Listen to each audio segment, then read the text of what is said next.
নমস্কাৰ, এই মুহূৰ্তত লৈ আহিছোঁ আপোনালোকৰ কাৰণে বহুকেইটা গুৰুত্বপূৰ্ণ খবৰ লগতে বহুকেইটা ভয়ংকৰ খবৰ। প্ৰতিটো খবৰে আপোনালোকে জনাটো অতিকৈ প্ৰয়োজনীয়। সম্পূৰ্ণ খবৰকেইটা জনাৰ আগত আপুনি যদি মোৰ চেনেলটোত নতুনকৈ আহিছে তেনেহ'লে চেনেলটো ছাবস্ক্ৰাইব কৰি ল'ব, লগতে লাইক এটা দি মোক উৎসাহিত কৰিব। এই মুহূৰ্তত দিব বিচাৰিছোঁ প্ৰথমটো গুৰুত্বপূৰ্ণ খবৰ। পলিউশ্যন চাৰ্টিফিকেট নাথাকিলে নেপাব পেট্ৰল ডিজেল। যান বাহনৰ বাবে দেশত বলবৎ কঠোৰ নিয়ম। এই মুহূৰ্তত জনাইছোঁ যান বাহনৰ বাবে দেশত বলবৎ কৰা হৈছে কঠোৰ নিয়ম। আপোনাৰ বাহনত পলিউশ্যন চাৰ্টিফিকেট নাই নেকি? বৈধ পলিউশ্যন চাৰ্টিফিকেট নাথাকিলে নেপাব পেট্ৰল ডিজেল। প্ৰদূষণৰ প্ৰমাণপত্ৰ অবিহনে নেপাব ইন্ধন। বৈধ পলিউশ্যন চাৰ্টিফিকেট নথকা পুৰণি গাড়ী চলাচল বন্ধ। এই মুহূৰ্তত জনাইছোঁ ৰাজধানী দিল্লীত আজিৰে পৰা বলবৎ হৈছে এই ব্যৱস্থা। দিল্লীত প্ৰদূষণৰ নিয়ন্ত্ৰণৰ বাবে বিশেষ ব্যৱস্থা। দিব লৈছোঁ অন্য এক গুৰুত্বপূৰ্ণ খবৰ আজিৰ দিনটোৰ। পিতৃৰ নহয় মাতৃৰ জাতিগত পৰিচয় লাভ কৰিব সন্তানে। উচ্চতম ন্যায়ালয়ৰ গুৰুত্বপূৰ্ণ ৰায়। মাতৃৰ জাতিগত পৰিচয়ৰ ভিত্তিতহে লাভ কৰিব কাষ্ট চাৰ্টিফিকেট। এই মুহূৰ্তত জনাইছোঁ এটা গুৰুত্বপূৰ্ণ খবৰ। উচ্চতম ন্যায়ালয়ে এই সন্দৰ্ভত দিলে গুৰুত্বপূৰ্ণ ৰায়। পিতৃৰ নহয় মাতৃৰহে জাতিগত পৰিচয় লাভ কৰিব সন্তানে। মাতৃ ST SC হ'লে সন্তানেও লাভ কৰিব ST SCৰ প্ৰমাণপত্ৰ। এই ক্ষেত্ৰত পিতৃ সাধাৰণ শ্ৰেণী হ'লেও ST SC প্ৰমাণপত্ৰ পাব সন্তানে।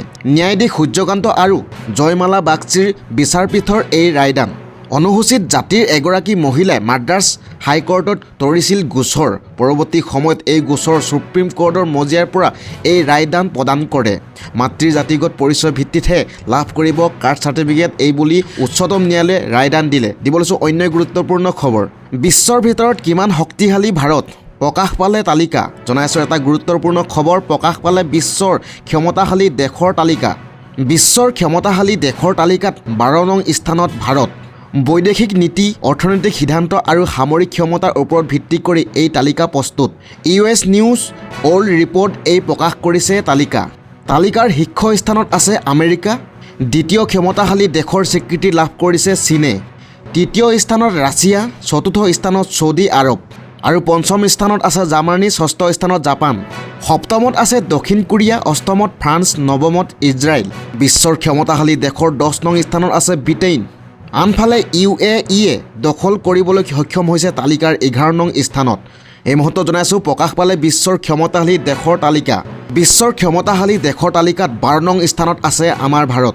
দিব লৈছোঁ অন্য এক গুৰুত্বপূৰ্ণ খবৰ। বিহুৰ পাছতে আহিব ভাল খবৰ। ৭৫,000 যুৱক যুৱতীয়ে পাব চৰকাৰী ধন। বিহুৰ পাছতে ভাল খবৰ পাব হাজাৰ হাজাৰ যুৱক যুৱতীয়ে। এই মুহূৰ্তত জনাইছোঁ গুৰুত্বপূৰ্ণ খবৰ। ৭৫,000 যুৱক যুৱতীয়ে একাউণ্টত সোমাব চৰকাৰী টকা। প্ৰতিখন জিলাৰ সদৰে সদৰে ধন বিতৰণ কাৰ্যসূচী অনুষ্ঠিত কৰিব ইতিমধ্যে চৰকাৰে। 15 জানুৱাৰীৰ পৰা 15 ফেব্ৰুৱাৰীৰ ভিতৰত সম্পূৰ্ণ কৰা হ'ব এই প্ৰক্ৰিয়া।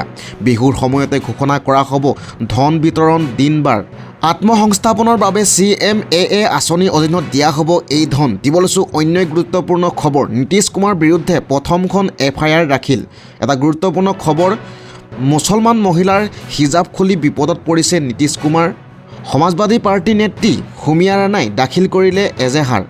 কাইজাৰবাগ থানাত দাখিল হ'ল এজাহাৰ। মঞ্চতে যুৱতীক অপমানিত কৰাৰ বাবে এজাহাৰ দাখিল।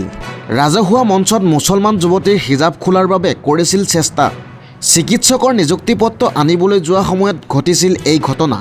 মুখ্যমন্ত্ৰীয়ে কৰা অপমানৰ বাবে বিহাৰ চৰকাৰৰ চাকৰি নকৰোঁ বুলি সিদ্ধান্ত মুছলমান যুৱতীৰ।